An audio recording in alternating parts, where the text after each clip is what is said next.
A partir deste momento, estaremos transmitindo para a comunidade espírita de Ponte Nova e região palestra Estudo, Causa e Efeito, Lição a Nicodemos, realizada por Samuel Costa do grupo da Fraternidade Espírita Paz e Renovação.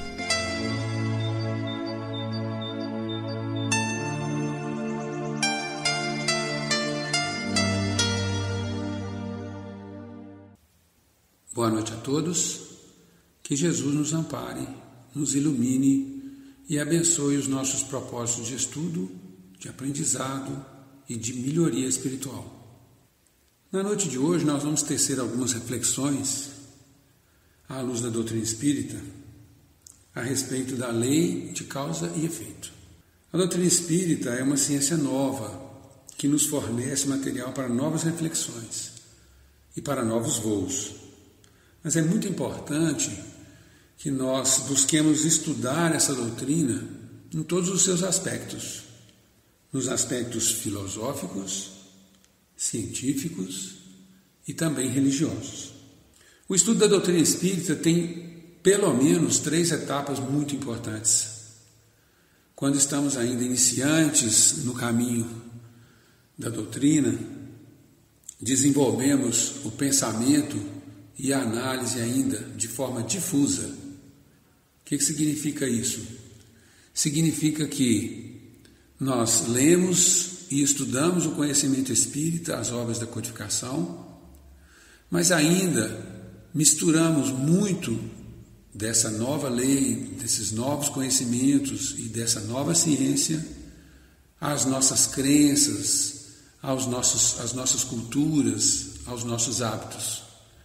E permanecemos ainda nessa fase inicial tentando adaptar a doutrina espírita às nossas convicções. A segunda etapa é uma etapa intermediária, que é uma etapa mais analítica, onde nós lemos e estudamos os textos da codificação de forma a já poder analisar os seus conteúdos e apreciar as suas colocações de forma mais limpa, mais tranquila, sem contaminar com as nossas crenças, e dessa forma nós vamos passar a analisar mais profundamente as questões da vida explicadas pela doutrina espírita e pela sua ciência. E num terceiro momento, nós vamos desenvolver um estudo mais sintético, onde a gente já consegue juntar todas as ideias que a doutrina espírita nos oferece com relação aos mecanismos da vida, e nós vamos conseguir, em poucas palavras, sintetizar esses conhecimentos. Ao longo da nossa experiência de evolução e de aprendizado, nós vamos como que aderindo a alguns conhecimentos e algumas crenças, e algumas dessas crenças podem, na verdade, não ser bases, nem princípios, nem estar contidas nas obras da codificação. Daí a importância de uma análise bastante atenciosa desses temas. E um desses temas é exatamente a lei de causa e efeito. Se nós buscarmos no livro A Boa Nova uma lição que diz sobre a conversa de Jesus com Nicodemos, o título é Lição a Nicodemos, onde Jesus conta ao doutor da lei a respeito da lei de reencarnação. Logo depois desse acontecimento, um de seus apóstolos, Tiago, procura Jesus para extrair dele mais conhecimentos sobre esse assunto. E então, Tiago tece algumas perguntas. Vamos analisar na leitura do texto e depois nós vamos comentar. Então, Tiago diz o seguinte: Senhor, compreendo agora o mecanismo do resgate, murmurou Tiago, externando a alegria do seu entendimento, e diz ainda: mas observo que desse modo o mundo precisará sempre do clima do escândalo e do sofrimento, desde que o devedor, para saldar seu débito, não poderá fazê-lo sem que outro lhe tome o lugar com a mesma dívida. O Mestre Jesus apreendeu a amplitude da objeção e esclareceu os discípulos perguntando: dentro da lei de Moisés, como se verifica o processo da redenção? Tiago meditou um instante e respondeu: Também na lei está escrito que o homem pagará olho por olho, dente por dente. E Jesus então disse: também tu, Tiago, estás procedendo como Nicodemos? Como todos os homens, aliás, têm raciocinado, mas não têm sentido. Ainda não ponderaste, talvez, que o primeiro mandamento da lei é uma determinação de amor acima do não adulterarás, do não cobiçarás, está o amar a Deus sobre todas as coisas, de todo o coração, de todo o entendimento. Como poderá alguém amar o Pai aborrecendo-lhe a obra? Contudo, continuou Jesus, não estranho a exiguidade de visão espiritual com que examinaste o texto dos profetas. Todas as criaturas hão feito o mesmo, investigando as revelações do céu com o egoísmo que lhes é próprio. Organizaram a justiça como o edifício mais alto do idealismo humano e, entretanto, coloco o amor acima da justiça do mundo e tenho ensinado que só ele cobre a multidão dos pecados. Se nos prendemos à lei de Talião, somos obrigados a reconhecer que onde existe um assassino, haverá mais tarde um homem que necessita ser assassinado. Com a lei de amor, porém, compreendemos que o verdugo e a vítima são dois irmãos, filhos de um mesmo pai. Basta que ambos sintam isso para que a fraternidade divina afaste os fantasmas do escândalo e do sofrimento. Depois dessa leitura, onde Jesus comenta com o seu apóstolo Tiago sobre a primeira lei e o primeiro mandamento, que é um mandamento de amor a Deus, nós vamos então fazer a nossa reflexão. E a pergunta que vai guiar a nossa pesquisa, o nosso estudo da noite de hoje é a seguinte: lei de causa e efeito é o tema. E a pergunta é: lei de ação e reação, que é a terceira lei de Newton. Lei de causa e efeito, que é uma lei natural e que é um dos pilares da doutrina espírita. Essas duas leis são a mesma coisa? E aí, diante dessa pergunta, nós vamos tentar, à luz da doutrina espírita, explicar. Se nós estamos perguntando, é que provavelmente nós temos dúvida. Então vamos esclarecer. A lei de ação e reação é uma lei da física, é uma lei exata. É uma lei em que todas as tentativas de uma determinada experiência no campo da física chegam ao mesmo resultado. Ou seja, você aplica uma fórmula que foi concebida após inúmeras experiências, onde os resultados foram os mesmos, foram iguais. Portanto, se nós refletirmos, concluiremos logo que não pode ser a mesma coisa, já que a lei de causa e efeito, ou a lei de causalidade, onde prevalece sempre a vontade, a inteligência e o pensamento do espírito, é uma lei flexível. A lei de causa e efeito se aplica, portanto, ao procedimento dos espíritos, enquanto que a lei de ação e reação se aplica à matéria. Portanto, não é possível aplicar a lei de ação e reação ao comportamento dos espíritos, porque seria do mesmo modo como existir no período do Velho Testamento a pena de talião, que é o olho por olho, dente por dente. Tal crime, tal penalidade. Vamos analisar um pouco mais. Como funciona a lei de causa e efeito?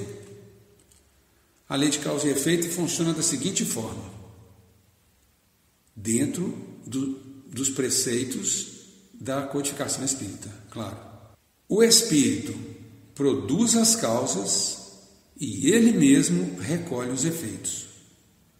Só que com um detalhe: como o espírito possui vontade, ele pode fazer mudanças, ele pode alterar seu comportamento e assim avançar mais e atenuar os efeitos ligados a causas que ele produziu anteriormente. Então, não dá mais para falar de castigo, de punição, de penalidades. Nós podemos dizer que a codificação é carregada dessa linguagem, mas isso se deve à época que foi escrito, onde prevalecia o pensamento religioso dessa natureza no lugar onde ele foi escrito, que é na França. De modo que nós podemos refletir. Lei de ação e reação é ligada à matéria. E lei de causa e efeito é flexível, ligada ao espírito. É flexível porque proporciona ao espírito a possibilidade de aprender, refletir, assimilar conhecimento e a ter um comportamento diferente. Ou seja, ele mesmo, o Criador das causas, pode fazer alterações nos efeitos de acordo com o seu procedimento posterior à ação. Algumas coisas ditas dentro do movimento espírita são opiniões pessoais daquele espírita que as teceu. É esse o caso de alguns afirmarem a lei de ação e reação como uma lei espírita. Trazer a lei de ação e reação para o Evangelho seria o mesmo que validar a lei de Talião, que é a do olho por olho, dente por dente. Mas agora sabemos que a primeira lei, o primeiro mandamento, é de amor. A lei de causa e efeito é uma lei de flexibilidade. A intenção altera o efeito. Vários fatores ao longo da experiência também alteram o efeito. As leis do Criador são para dotar o espírito de possibilidades de conhecer, de ir melhorando, até alcançar a perfeição. Essa inflexibilidade da lei de ação e reação, que é uma lei física, colocada dentro dos princípios da doutrina espírita, corrompem os princípios da doutrina espírita. O Espiritismo veio para iluminar a consciência e não para confundir. Para enriquecer um pouquinho as nossas reflexões, vamos pegar alguns itens do livro O Céu e o Inferno, no capítulo 13, que trata das penas futuras, para que a gente possa pensar algumas ideias e refletir melhor. No item 10º, diz o seguinte: o espírito sofre, quer no mundo corporal, quer no mundo espiritual, a consequência das suas imperfeições. As misérias, as vicissitudes padecidas na vida corpórea são oriundas das nossas imperfeições. São expiações de faltas cometidas na presente ou em precedente existência. Mais adiante ele diz o seguinte: a duração do castigo depende da melhoria do espírito culpado. Olha só, e conclui: nenhuma condenação por tempo determinado lhe é prescrita. O que Deus exige por termo de sofrimento é um melhoramento sério, efetivo, sincero, de volta ao bem. Deste modo, o espírito é sempre o árbitro da própria sorte, podendo prolongar os sofrimentos pela pertinácia no mal ou suavizá-los e anulá-los pela prática do bem. Viram só? Mais adiante ele diz o seguinte: o arrependimento, conquanto seja o primeiro passo para a regeneração, não basta por si só. São precisas a expiação e a reparação. Arrependimento, expiação e reparação constituem, portanto, as três condições necessárias para apagar os traços de uma falta e suas consequências. Mais adiante ele diz o seguinte: até que os últimos vestígios da falta desapareçam, a expiação consiste nos sofrimentos físicos e morais que eles são consequentes, seja na vida atual, seja na vida espiritual, após a morte ou ainda em nova existência. E aí ele fala, pontualíssimo esse ponto, essa questão aqui. A reparação consiste em fazer o bem àqueles que se havia feito mal. Quem não repara os seus erros numa existência, por fraqueza ou má vontade, achar-se-á numa existência ulterior em contato com as mesmas pessoas que se tiveram queixas e em condições voluntariamente escolhidas, de modo a demonstrar-lhes reconhecimento e fazer-lhes tanto bem quanto mal lhes tenha feito. Nem todas as faltas acarretam prejuízo direto e efetivo. E aí ele chega no final aqui concluindo: desse modo progride o espírito, aproveitando-se do próprio passado. Então você vê que em nenhum momento, dentro da codificação da doutrina espírita, é dito que se alguém matou, numa próxima vida tem que morrer. Se alguém cometeu algum crime, numa próxima vida tem que ser vítima do próprio crime. Nenhum momento dentro da codificação diz isso. A codificação diz que para que a pessoa possa corrigir as suas faltas, ela só precisa praticar o bem, estar em contato com aquelas pessoas que ela prejudicou, se arrepender, se retratar e refazer.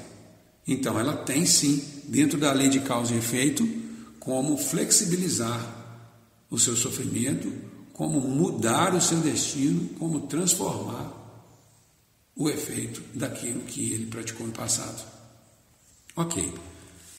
Portanto, meus amigos, diante dessas lições que as obras da codificação nos fornecem, desse conhecimento da doutrina espírita, eu convido vocês a refletirem hoje com relação a essas confusões que nós ainda fazemos com relação aos ensinamentos de Deus, de Jesus, da codificação, com as interpretações que são feitas por pessoas bem intencionadas, talvez, e que colocam dentro do ensinamento da doutrina espírita ideias que podem contaminar essa ciência pura, essa luz que ilumina toda a nossa vida, e podem trazer alguns entendimentos diferenciados daquele que é proposto por Jesus e por Kardec e pelos espíritos da codificação.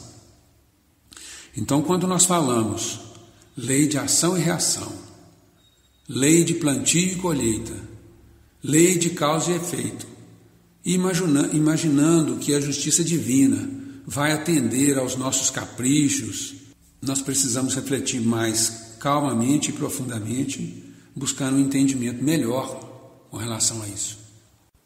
Portanto, meus amigos, a exemplo de Tiago, nós precisamos compreender que o que rege o universo, o que rege a nossa vida, o que rege todas as coisas, é a lei de Deus, que é a lei natural, que é uma lei perfeita e imutável, e é uma lei que vale para todas as coisas, em todos os momentos da nossa vida, em todas as circunstâncias e situações da nossa vida.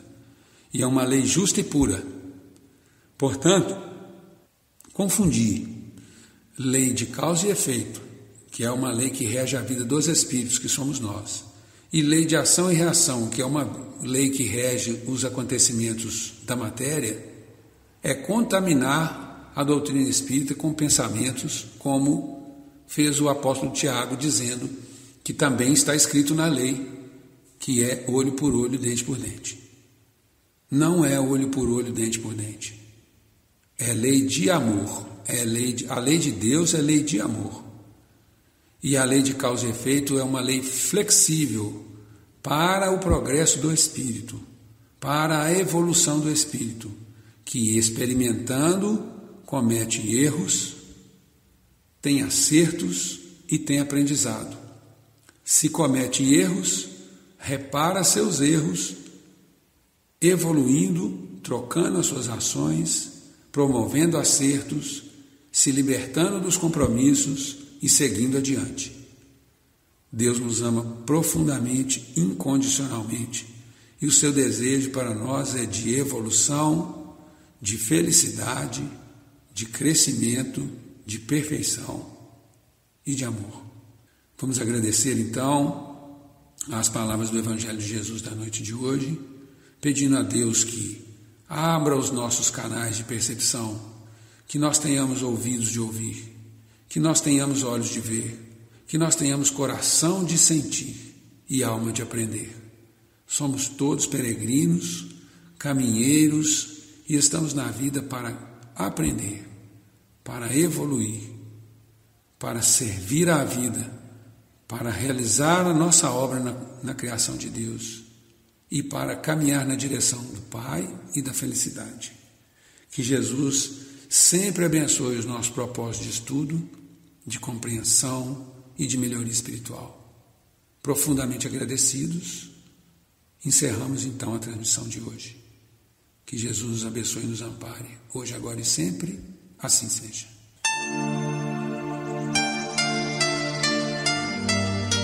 Termina aqui a palestra do grupo da Fraternidade Espírita Paz e Renovação. Boa noite.